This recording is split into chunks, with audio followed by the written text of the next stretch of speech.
டெல்லி ஃபேமிலியில் இருக்க அனைவருக்கும் வணக்கம். இன்றைக்கி நம்ம பார்க்க இருக்கும் டிஷ் நேம் பார்த்திங்கன்னா தேங்காய் சாதம் கல்யாண வீட்டு உருளைக்கிழங்கு வறுவல். அது எப்படி செய்யணும் வாங்க பார்க்கலாம். அதுக்கு தேவையான பொருட்கள், ஃபஸ்ட்டு தேங்காய் சாதம். அதுக்கு பார்த்திங்கன்னா தேங்காய் எண்ணெய், நெய், உளுந்தம்பருப்பு, அப்பளம், கடலைப்பருப்பு, இஞ்சி, பச்சை மிளகாய், உளுந்தம்பருப்பு, முந்திரி பருப்பு, கடலைப்பருப்பு, வரமிளகாய், தேங்காய் அரைமுடி, பார்த்திங்கன்னா சால்ட்டு. இதுதான் தேங்காய் சாதத்துக்கு தேவையான பொருட்கள். இப்போ நம்ம பார்த்திங்கன்னா நம்ம அடுப்பை பற்ற வச்சுக்கலாம். பற்ற வச்சு ஒரு சட்டியை நம்ம வச்சுருக்கோம். அதுக்கு தேங்காய் சாதத்துக்கு தேவையான ஓரளவுக்கு ஒரு 4 ஸ்பூன் அளவுக்கு 3 ஸ்பூன் 4 ஸ்பூன் ஊற்றிக்கலாம். ஏன்னா அதுக்கடுத்து நம்ம நெய் சேர்க்க போகிறோம், அதனால் ஆயில் இந்த அளவுக்கு போதும். நெய் 1 ஸ்பூன் ஃபுல்லாக ஊற்றிக்கலாம்.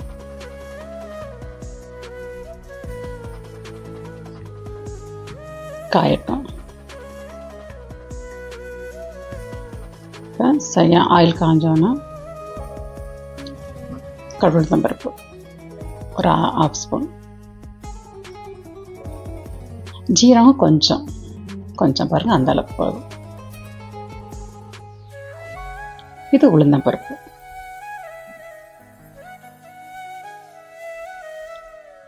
இப்போ பார்த்தீங்கன்னா நம்ம குழம்பு போகிற கடலைப்பருப்பு இருக்கும், அந்த கடலைப்பருப்பு நம்ம எடுத்துக்கலாம். அது 1 ஸ்பூன். முந்திரி பருப்பு போட்டோம். அது அப்படியே லைட்டாக வறுத்து விட்டுக்கலாம். ஏன்னா ரொம்ப ஆயில் காஞ்சிச்சு, அதனால் கொஞ்சம் அடுப்பை நம்ம அமர்த்திட்டு போட்டுட்டு அப்புறம் கொஞ்சம் ஹீட் கம்மியான பற்ற வச்சுக்கணும். அப்படியே வறுத்து விட்டுக்கலாம். இப்போ அதிலே நடக்கலை பருப்பு போட்டுக்கலாம். இன்னொரு எதுவுமே தீஞ்சிடக்கூடாது பாருங்களேன். அந்த தேங்காய் சாதம் நான் செய்கிறப்ப எல்லாமே போடுறப்ப அப்படியே எல்லாம் துண்டு துண்டாக தெரியும். கறி போயிடுச்சுன்னு வச்சுங்க, டேஸ்ட்டும் நல்லா இருக்காது. அதனால் தீயை ஓரளவுக்கு மீடியமாகவே வச்சு நம்ம அடுப்பை பற்ற வச்சு நம்ம பண்ணிக்கலாம். இப்போ நம்ம அப்படியே வதக்கி விட்டுக்கலாம். அடுப்பை நம்ம இப்போ பற்ற வச்சுக்கலாம். நம்ம ரொம்ப ஹீட் ஏறிச்சு நம்ம அமர்த்தணும். அதனால் இப்போ மறுபடியும் நம்ம ஆன் பண்ணிக்கலாம். இப்போ அப்படியே லைட்டாக வறுத்து விட்டுக்கலாம்.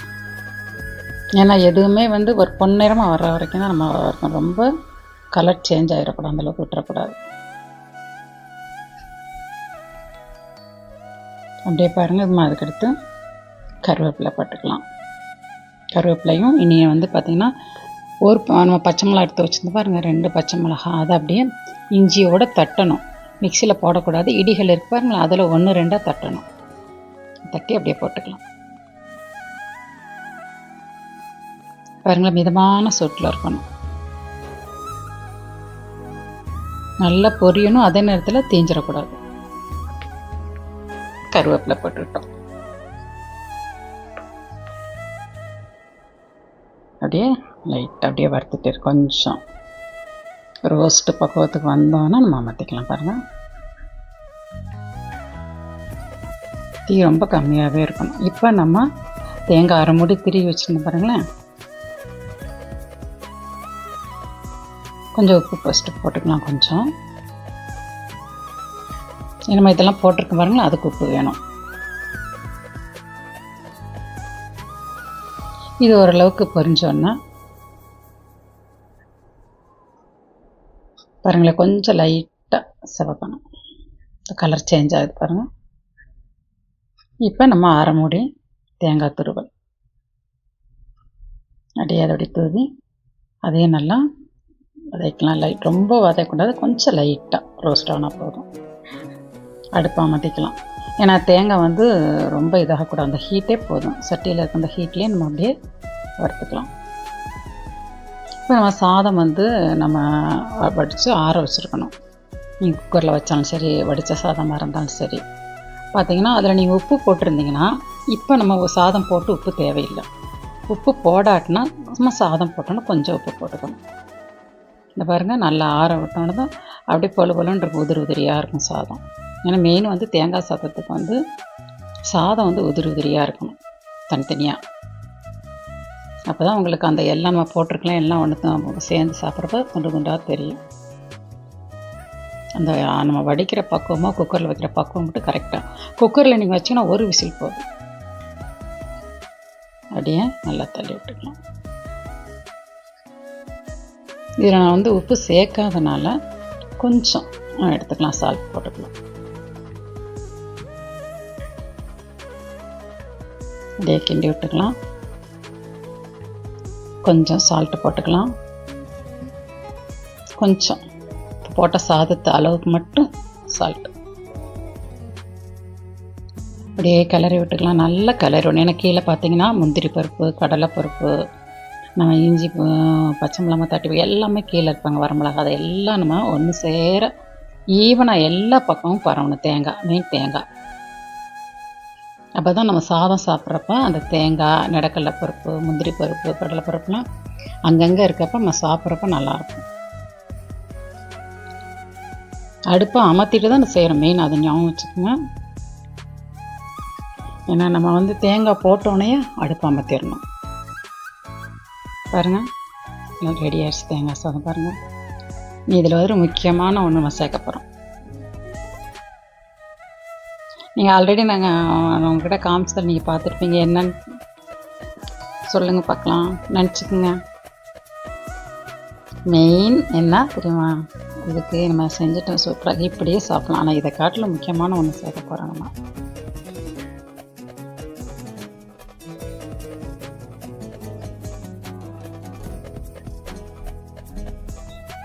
சூப்பர்,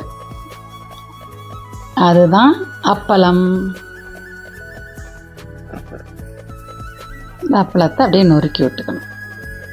நீங்கள் அப்பளம் வந்து பார்த்தீங்கன்னா சாதம்லாம் கிண்ணதுக்கு பின்னாடி அப்பளம் பொரிச்சிக்கிட்டா சரி. ஏன்னா ஆல்ரெடி நீங்கள் அப்பளம் பொரிச்சு வச்சுருந்தீங்கன்னா இந்த பொரிக்கிறப்ப நம்ம நுணுக்கி விட்றப்ப வராது, அப்படியே காற்று பட்டோன்னு ஒரு மாதிரி ஆயிரும். அதனால் இல்லை டப்பாவில் போட்டு எடுத்து வச்சுக்கிட்டா அது ஓகே.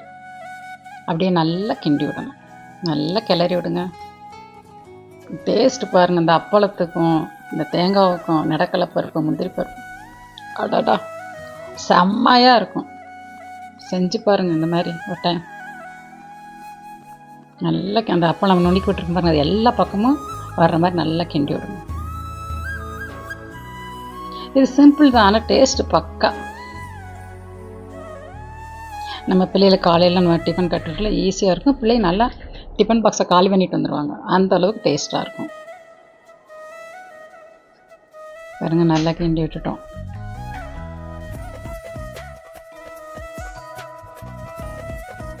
தேங்காய் சாதம் ரெடி ஆயிடுச்சு. இப்போ நம்ம கல்யாண வீட்டு உருளைக்கிழங்கு வறுவல் எப்படி, அதுக்கு தேவையானது பார்க்கலாம். மிளகாத்தூள், மல்லித்தூள், கரம் மசாலா பொடி, தக்காளி பழம், சோம்பு, கருவேப்பிலை, பூண்டு, பார்த்திங்கன்னா உருளைக்கிழங்கு, தேங்காய் எண்ணெய், சால்ட். அதுக்கு அடுப்பில் ஒரு ஃபேன் வச்சுக்கலாம். ஃபேன் காஞ்சிடுச்சு, ஆயில் எடுத்து ஊற்றிக்கலாம். இது நல்ல டேஸ்ட்டு செம்மையாக இருக்கும் அந்த தேங்காய் சாதத்துக்கும் இந்த கல்யாண வீட்டு உருளைக்கிழங்கு வறுவலும். ஐயோ, இதை அடிச்சுக்க எதுவும் முடியாது. இப்போ சட்டி காஞ்சோன்னா பாருங்கள், சோம்பு கொஞ்சம் போட்டு பொரியட்டும். ஏன்னா பட்டை கிராம்லாம் நம்ம போடணும், ஒன்லி சோம்பு மட்டும்தான் நம்ம எடுத்துக்கிறோம். ஏன்னு கேட்டால் நம்ம கரம் மசாலா பொடி போடுறதுனால. இப்போ ஆனியன் கட் பண்ணி வச்சுருக்கோம் பாருங்களேன், பெரிய ஆனியன் ஒன்று கட் பண்ணி வச்சுருக்கோம். சோம்பு பொரிஞ்ச உடனே நம்ம போட்டுக்கலாம்.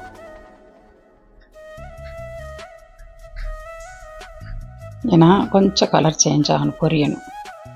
அப்போ தான் அந்த சோம்பில் இருந்து அந்த மணம் வரும். இப்போ நம்ம ஆனியனை போட்டுக்கலாம். ஆனியனை நல்லா வதக்கி விட்டுக்கலாம். இதையுமே தீயை கொஞ்சம் கம்மியாக வச்சுக்கலாம், சிம்மிலே இருக்கட்டும். நம்ம கட் பண்ணது அப்படியே அடுக்கடுக்காக இருக்குது, அதை உதிரியாக நம்ம என்ன செய்யணும், அப்படியே அதில் கரண்டில் அப்படியே தள்ளி விட்டுக்கலாம். அப்படியே வெங்காயம் வதங்கட்டும், கொஞ்சம் கலர் சேஞ்ச் ஆகணும், அது வரைக்கும் வதக்கலாம். இப்போ அதுக்குள்ளேயும் நம்ம பார்த்திங்கன்னா நம்ம பூண்டு கட் பண்ணி வச்சுருக்கோம் பாருங்களேன், அதை போட்டுக்கலாம். இதுக்கடுத்து பாருங்கள், பூண்டு இந்த மாதிரி இந்த சைஸில் கட் பண்ணி வச்சுக்கணும். இப்போ நம்ம பூண்டு போட்டோம். இப்போ ஆனியனும் பூண்டையும் நல்லா வதக்கணும். கொஞ்சம் வதங்கணும் பூண்டு. அது கொஞ்சம் சால்ட் நம்ம போட்டுக்கலாம். அப்படியே வதக்கி விட்டுக்கலாம்.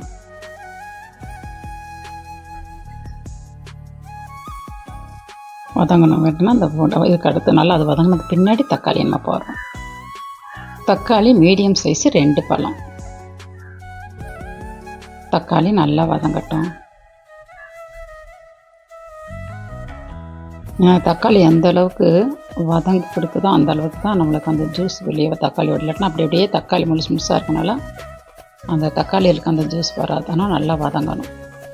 இப்போ 2 வரமிளகா நான் கிள்ளி வச்சுருக்கோம். 3 பச்சை மிளகா கீரி தான் வச்சுருக்கோம். அது 2 நம்ம போட வேண்டாம், லைட்டாக கீரினா போதும். 3 பச்சை மிளகா அதையும் சேர்த்து தக்காளி விடுதோடு சேர்த்து நல்லா வதக்கலாம். இப்போ வரமிளகா 2 அதையும் அப்படியே நல்லா வதக்கலாம். தக்காளி நல்லா வதங்கணும்.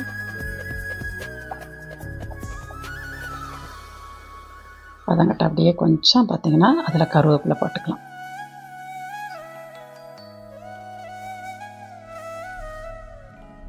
கருவேப்பிலை பார்த்திங்கன்னா அந்த கருவேப்பிலை மனம் எதுலேயே நம்ம கருவேப்பிலை எவ்வளோ சேர்க்குறோமோ அது ரொம்ப நல்லது. எதுலேயுமே நம்மளுக்கு பிடிக்காமல் இருந்தாலும் அதை போடணும். ஏன்னு கேட்டிங்கன்னா ஒரு சில வீட்டில் பார்த்திங்கன்னா கருவேப்பிலை ஃபஸ்ட்டு வச்சோன்னா கருவேப்பிலையை தான் தூக்கி வெளியே போடுவாங்க. கருவேப்பிலையை போடாமல் நம்ம எடுத்து சாப்பிட்றப்ப ரொம்ப நல்லது, கண்ணுக்கு நல்லது, ஹேர் க்ரோத்து நல்லாயிருக்கும். எதுலேயுமே கருவேப்பிலை கொஞ்சம் சேர்த்து கூட சேர்த்துக்கணும், நல்லது ஆரோக்கியத்துக்கு. பாருங்கள், இன்னும் தக்காளி இன்னும் கொஞ்சம் அப்படியே வதங்கணும். ஒரு ஆஃப் தான் வந்திருக்கு, கொஞ்சம் வதங்கணும். இப்போ வதங்கணும். இப்போ வந்து நம்ம மிளகாத்தூள் 1 ஸ்பூன் மிளகாத்தூள். ஏன்னா நம்ம பச்சை மிளகா போட்டிருக்கோம், வரமிளகா போட்டிருக்கோம் பாருங்களேன், அதனால் 1 ஸ்பூன் போதும். 1.5 ஸ்பூன் மல்லித்தூள். அப்படியே நல்லா கிண்டி விட்டுக்கலாம். அப்படியே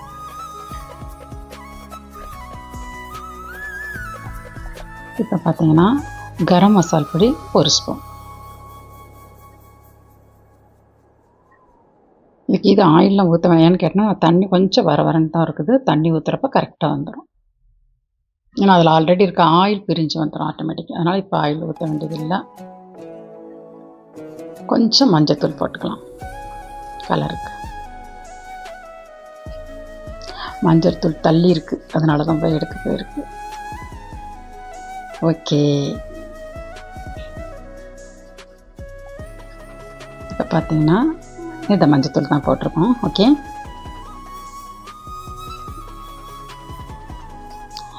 யார் யார் உருளைக்கிழங்கு வீட்டில் அவிச்சு வச்சுருக்கப்ப சின்ன பிள்ளையில் யார் யார் உருளைக்கிழங்கு எடுத்து சாப்பிடுவீங்க?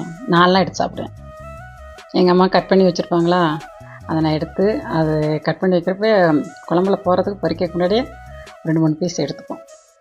இப்போ பாருங்கள், கொஞ்சம் தண்ணி ஊற்றி அப்படியே கிண்டி விடும். கம்மியாக வச்சுக்கலாம், ஏன்னா அடி பிடிச்சிடும். பாருங்கள், சிம்மில் வச்சுக்கலாம். இன்னும் கொஞ்சம் தண்ணி. ஓகே, அப்படியே நல்லா கொஞ்சம் சிம்மிலே இருந்து அது வேட்டும். அந்த பொடியெல்லாம் கீழே அடி பிடிக்காதான் எல்லாத்தையும் நம்ம எடுத்து விட்டுருக்கோம், தண்ணி ஊற்றி விட்டு. அப்படியே வேகட்டும். அப்போ கொஞ்சம் அவங்களுக்கு தண்ணி வற்றட்டும். அதை நம்ம அப்படியே கிண்டி விட்டுக்கலாம். டேஸ்ட்டு நல்லாயிருக்கும் பார்த்துங்களா. உருளைக்கிழங்கு நம்ம சேர்க்குறப்ப பூண்டு சேர்த்துக்கிறது ரொம்ப நல்லது. இப்போ அப்படியே ஒரு மூடி போட்டு மூடி வச்சிடலாம். சீக்கிரம் வெந்துடும் பாருங்களேன். ஒரு 3-4 நிமிஷம், அதே பார்த்தா 5 நிமிஷத்துக்குள்ளே போதும். அப்படியே அது எண்ணெய் பிரிஞ்சு வந்துடும் பாருங்களேன். பாருங்கள், அந்த ஓரத்தில் பாருங்கள், எண்ணெயெல்லாம் அப்படியே பிரிஞ்சு வந்துடுச்சு. உருளைக்கிழங்கு நம்ம கட் பண்ணி வச்சுருக்கோம் பாருங்கள், இதை அப்படியே நம்ம போட்டு விட்டுடலாம். ரொம்ப குழைய விட்டுறக்கூடாது, அதே நேரத்தில் ரொம்பவும் வேகாமல் வச்சுருக்கக்கூடாது. பாருங்களேன், கொஞ்சம் இப்போ நம்ம உருளைக்கிழங்கு போடுறதுனால அந்த உருளைக்கிழங்கு கொஞ்சம் சால்ட் போட்டால் போதும்.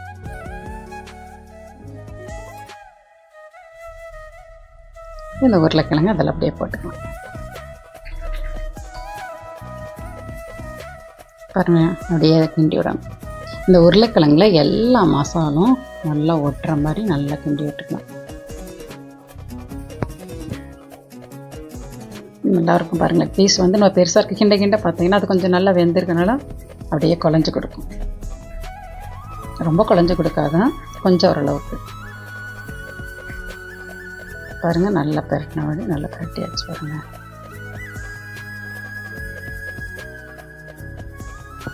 இந்த டைப் உருளைக்கிழங்கு நீங்கள் செய்யுங்க. தேங்காய் சாதம் செஞ்சு இந்த உருளைக்கிழங்கு கல்யாண வீட்டு உருளைக்கிழங்கு வறுவல் செய்யுங்க.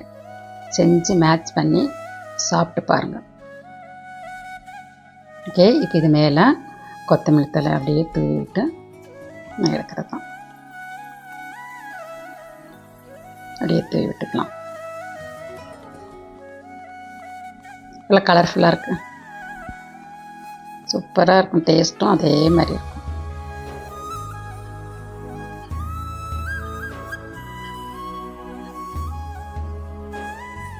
இவ்வளோ நேரம் நீங்கள் பொறுமையாக பார்த்தீங்க. ஏன்னா இது 2 டிஷ்ஷு சேர்த்து நம்ம செஞ்சுருக்கோம். தேங்காய் சாதமும் உருளைக்கிழங்கு வறுவும் சேர்த்து செஞ்சனால கொஞ்சம் டைமிங். இன்னும் ஒரே டயத்தில் நம்ம 2மே பார்த்துட்டோம் பாருங்களேன். ரெடி ஆயிடுச்சு. உருளைக்கிழங்கு வறுவல் ரெடி, சூப்பராக ரெடி ஆயிடுச்சு. இந்த வீடியோ உங்கள் ஃப்ரெண்ட்ஸுக்குள்ள ஷேர் பண்ணுங்கள், லைக் பண்ணுங்கள், சப்ஸ்கிரைப் பண்ணுங்கள். பாருங்கள், தேங்காய் சாதம் ரெடி, கல்யாண வீட்டு உருளைக்கிழங்கும் ரெடி. பாருங்கள், 2 மேட்ச், 2 ஜோடி பொருத்தமாக இருக்குது பாருங்கள். சூப்பர். செஞ்சு பார்த்து டேஸ்ட் எப்படி இருக்குன்னு சொல்லுங்கள். பார்க்க அழகாக இருக்குது, அதே மாதிரி சாப்பிடான்னு சூப்பராக இருக்கும். தேங்க்யூ.